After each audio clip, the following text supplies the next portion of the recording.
বন্ধুরা সবাই জানেন ময়মনসিংহের বিখ্যাত কচুর মালা বড়া। আসসালামু আলাইকুম, সবাই কেমন আছেন? আশা করি ভালো আছেন।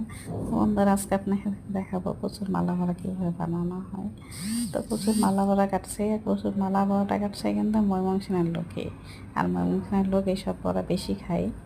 আর আমি এটা কাটতে পাই না, তো ওই ময়মনসিংহের পাখি দিয়ে কাটাই নিচ্ছি। তো দেখতে পাচ্ছেন অনেকে লম্বা কচু দিয়ে কাটে, তো আমি আজকে গোল কচু নিয়ে কাটছি। কচুটা কি সুন্দর কাটা হচ্ছে, প্যান কি সুন্দর হয়ে গেছে, টানলেই বড় হয়, টানলেই বড় হয়। তো দেখতেই পাচ্ছেন বন্ধুরা কত সুন্দর করে কাটা হয়েছে।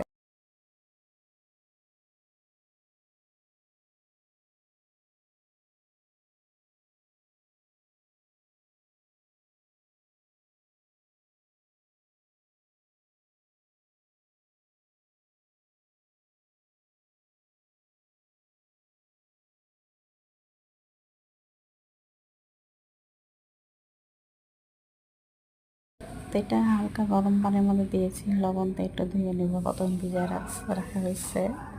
ভিজানোর পরে সব কিছু দিয়ে এটা তৈরি করে নেব। তো আমি সব কিছু নিয়ে নিচ্ছি, আটা, হলুদ মরিচের গুঁড়া, সাথে দিব আদা রসুন আর একটু চাট মশলা। তো বন্ধুরা আমার ভিডিওটা ভালো লাগলে অবশ্যই লাইক কমেন্ট শেয়ার করবেন, আর নতুন হলে অবশ্যই সাবস্ক্রাইব করে পাশে থাকবেন। সবাই ভালো থাকবেন, আল্লাহ হাফেজ।